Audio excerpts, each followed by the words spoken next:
One thing I was always told is that if ifs were a fifth, we'd all be drunk. So today we're going to play that game. We're going to play the what if game.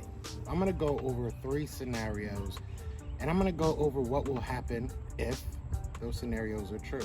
So let's get into it. You want Philly food? Yeah, let's do it. Let's do it. What's going on, you guys? It's your boy Joe Castro, aka Philly Fresh, going to this Philly the podcast. So today, I want to play the what if game, man. This is going to be a lot of fun. Obviously, news is slow, so we got to make the content. We got to be the content, and that is what I'm going to be. Now, before we get into this, be sure to hit that like, hit that subscribe, join the family. We are on the road to 4K. We would love for you guys to join that ride. So let's get right into it, right? So the first what if I want to go over is, what if the Philadelphia Eagles secondary is as good as we think it is? Now, the Eagles have boasted a very good front seven for a long time, even with the lack of, real care, I guess you could say, for the linebacker position. We've seemed to kind of fill those holes, whether it's Jordan Hicks, whether it's Michael Kendricks, whether it's, you can go down the line of guys that kind of just plug and played and then we let them go, because that's what the Eagles do. But that's a whole nother situation. So I want to talk about if James Bradbury and Darius Slay can kind of just hold this secondary together and let the safeties that we do have question marks on. We're not going to sit here and lie about it. We don't know what they're going to be. So if those two guys can kind of be cream of the crop in the NFL, be the top tier 2 guys, I think that bodes very, very well for this defense. And I would go as far as saying if they are top, we'll say top 7 in as far as duos go, right? If they're top 7, I'm looking at this defense to be like a top 5, realistically. And why do I feel like that? Because this defensive line is going to eat. The linebackers are finally have some athleticism, finally have some youth in there, some playmakers, and then you add a secondary to that. They're going to eat just because the quarterback's not going to have time, right? You look at this defensive line, they're going to be able to get to the backfield. They're going to pressure the quarterback, which in turn helps this secondary get some pickoffs. So I think that it's going to become a playmaking defense if they can just take advantage of the opportunities I think that are going to be there. But let's get into number 2. Hey, look, I found a cowboy. All right, now on to number 2 in this what if party. I guess that's what we're going to call it. But either way, what if A.J. Brown is just getting started? What if those 1,000-yard seasons in a run-heavy offense with Ryan Tannehill as his quarterback is just the start? What if he's going to be one of those guys that continuously gets 12, 1,300, multiple double-digit touchdown years? What if he's that guy? What if him and Devontae Smith are going to go out there and just take over this league? The Eagles are not used to that. The Eagles are not used to that, and it's cool. That's all right. We're about to get used to that. So my second one is going to be, what if A.J. Brown and Devontae Smith are able to be what we all kind of hope they're going to be? Basically Jeremy Maclin and Deshaun Jackson 2.0, right? So what if they can go out there, really just get better? Because we saw it in Devontae Smith. Devontae Smith throughout the year was getting better. Is there things he has to work on? Of course. Everybody has things he has to work on. A.J. Brown, same thing can be said. He's shown that he's a 1,000-yard receiver in this league. Look, if you add them together and then you look at the tight end position, you look at the offensive line, you look at everything, you look at number 3, which I'm about to say, if all this comes together, it's going to be a scary offense. And I don't think a lot of people are really ready for that, and especially Eagles fans. Because when we look back at our history, we have 1,000-yard rusher in the past decade or something like that, or 2 decades, I think it is. And it was Jeremy Maclin a while ago. I want to say it was 2014 or something like that. But either way, so we're not used to having guys that just go out there and dominate. And it looks like we have 2 of them.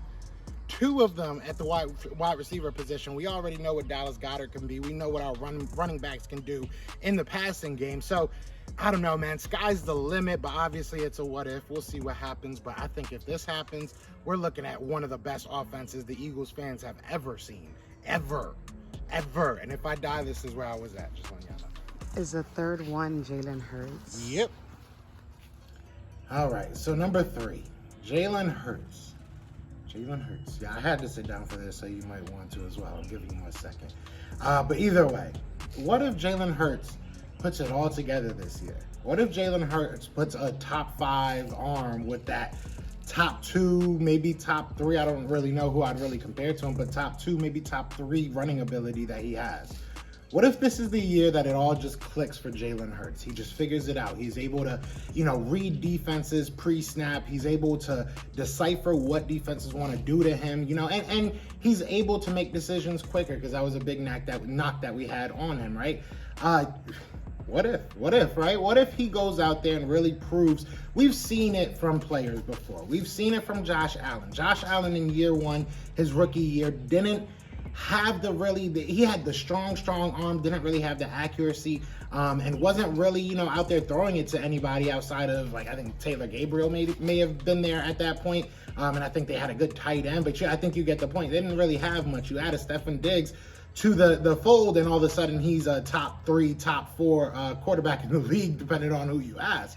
So I'm not saying that Jalen Hurts will. Obviously, this is like the what if, we're playing what if game, right? But if he does, if he puts everything together, if he's able to figure everything out and go out there and be a top 5 to 10 quarterback for the Philadelphia Eagles, when you add in, like I said, the offensive line, the wide receivers, like I said earlier, if the defense is clicking, like I said earlier, then you just have a very scary team. You have a team that's firing on all cylinders. You have a team that has a quarterback that is going to go out there and do what needs to be done to win.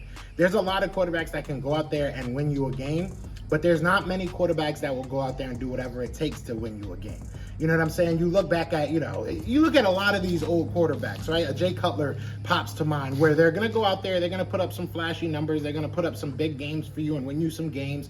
But when it comes down to it, and if it's all on their shoulders, they're not going to go all out for you. We have a guy that will. And if he can put all that together, if he can, add that with, like I said, a top 5 arm in this NFL, it's scary hours, and people don't want to see that. I'm telling you that. People don't want to see that, but I want to see it. I know you guys want to see it, so I want to know what you guys want to see outside of the top 3 that I gave you. Obviously, let me know what you feel about my top 3, but what ifs are you hoping for? Because I'm hoping that all these what ifs come true.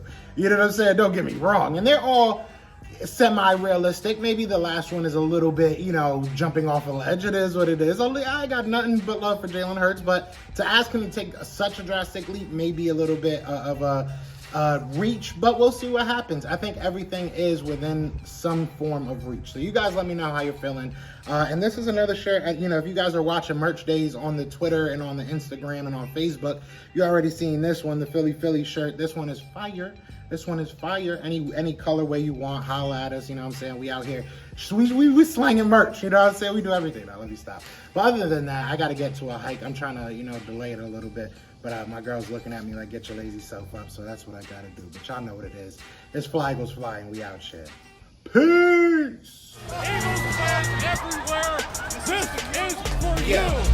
Fly Eagles flying, you on the team. Touchdown, time to get Jalen this ring.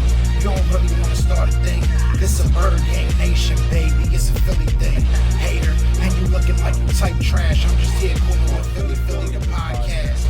And we can call a man dog, or watch Miles score off the handoff. Rest of the division, your man saw Jackson like Sean, hunting like Randolph. Season here, early time to do 'em in. Your boy Philly Fresco, thanks for tuning in.